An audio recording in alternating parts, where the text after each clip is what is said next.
Sejam bem-vindos à Criatividade Sustentável. Eu sou Janaína Amaral, eu sou produtora cultural e gestora há mais de 13 anos, sou especialista em gestão cultural contemporânea e eu vou conduzir vocês por esse universo da produção cultural e criativa. A gente vai falar hoje de algo que muito me interessa, que é gestão de tempo e também produtividade.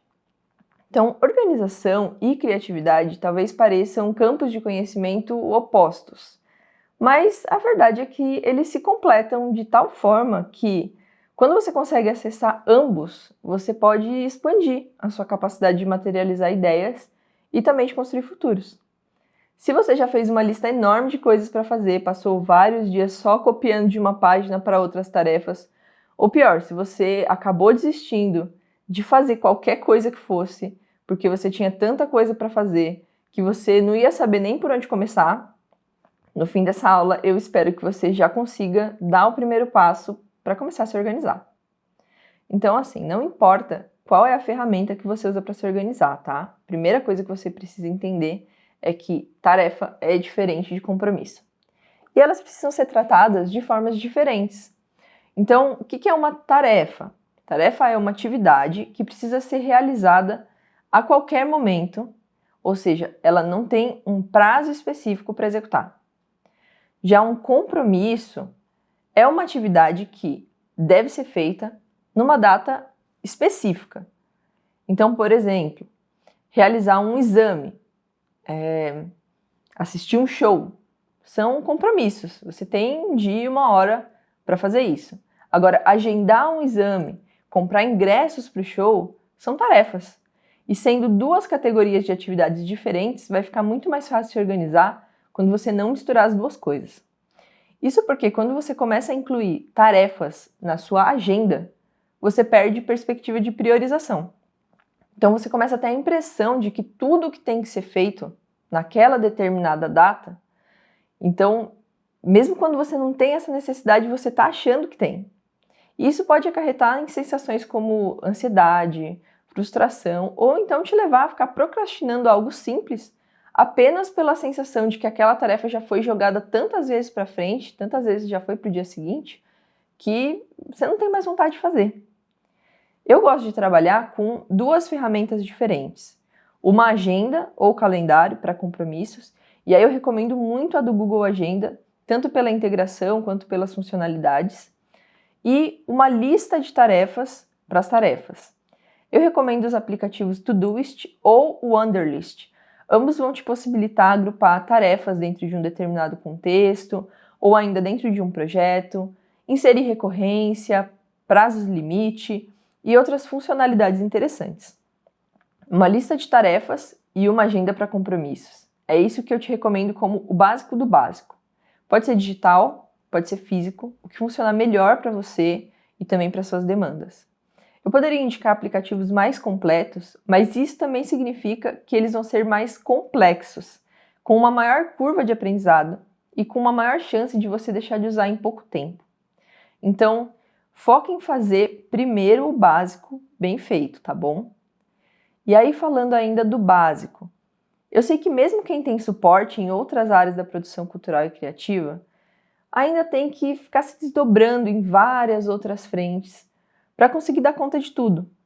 Talvez demandas administrativas, divulgação, registro, finanças, vendas, estudo, escrita de projetos, são tantas coisas para dar conta que alguns pratinhos podem cair aí pelo caminho, podem ser negligenciados ou ainda soterrarem a sua criatividade, porque muitas vezes você acaba fazendo uma coisa com a cabeça em outra.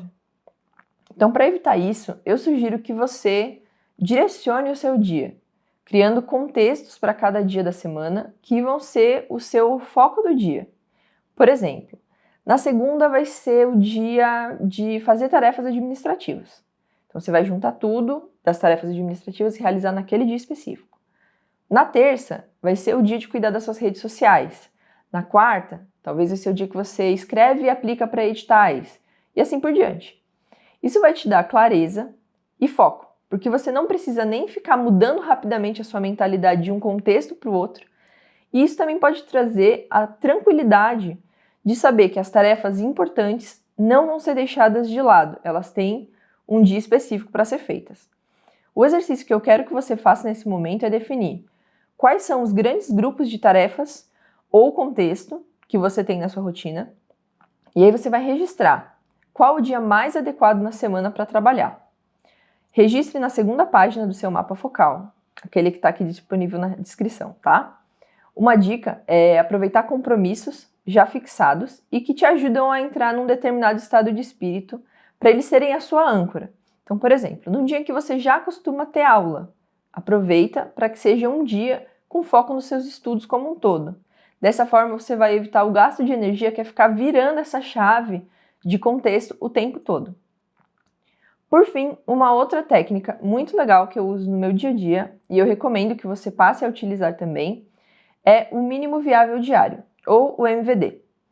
Essa é uma lista de tarefas com aquilo que é o essencial para ser feito diariamente. Veja bem, o essencial, tá? Não é o ideal.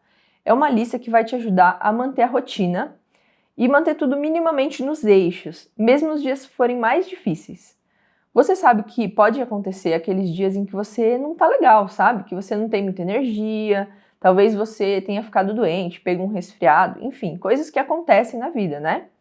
Então, para esses dias, você vai se focar no seu mínimo viável diário. Uma coisa de cada vez, no seu tempo. Isso vai te ajudar a manter o seu bem-estar, manter a sua organização, manter a sua disciplina e manter a sua rotina. Isso é algo muito pessoal mesmo, então eu quero que você reflita o que você faz diariamente que mantém as coisas no eixo. Conferir os e-mails, lavar a louça, fazer 2 refeições saudáveis no dia, arrumar a cama, tomar um banho, fazer 15 minutos de exercício. Registra isso no seu mapa focal e tenta revisitar essa lista diariamente. Esse é só o comecinho de uma conversa bem ampla, que tem muitos métodos e técnicas, e inclusive essa grande quantidade de formas de fazer podem mais atrapalhar do que ajudar, porque elas vão gerar a sensação de que você é uma pessoa desorganizada. Então foca em fazer o básico bem feito. Quando você tiver o básico na base, aí sim você vai começar a explorar técnicas, métodos e novas ferramentas.